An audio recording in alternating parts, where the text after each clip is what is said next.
वाहतूक नियमांचे पालन करण्याबाबत नागरिकांना सतत आवाहन करणाऱ्या पोलीस विभागाने आता स्वतःच्या कर्मचाऱ्यांवरही कठोर कारवाईचा बडगा उभारला आहे। पोलीस अधीक्षक कार्यालय परिसरात शुक्रवार दिनांक 22 हेल्मेट व सीट बेल्ट तपासणी मोहीम राबविण्यात आली। यावेळी विना हेल्मेट दुचाकी चालविताना 9 पोलीस अंमलदार आढळून आले, तर एका कर्मचाऱ्याने सीट बेल्ट न लावल्याचे निदर्शनास आले। या सर्वांवर तात्काळ दंडात्मक कारवाई करण्यात आली। वाहतूक नियमांचे उल्लंघन करणाऱ्यांना कोणतीही सूट दिली जाणार नसल्याचा स्पष्ट संदेश या कारवाईतून देण्यात आलाय। विशेष म्हणजे नियम मोडणाऱ्यांमध्ये पोलीस कर्मचाऱ्यांचा समावेश असल्याने विभागाने स्वतःवरही कारवाई करून शिस्तीचा आदर्श ठेवलाय।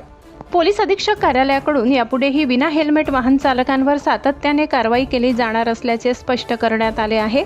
दुचाकी चालविताना हेल्मेटचा वापर करावा, तसेच चारचाकी वाहन चालविताना सीट बेल्ट बांधणे बंधनकारक लावावा, असे पोलीस अधीक्षक कार्यालयाचे जनसंपर्क अधिकारी श्रीराम पवार यांनी केले आहे। सबस्क्राइब करा, बेल आयकॉनचे बटन दाबा, सोबत शेअर करायला विसरू नका।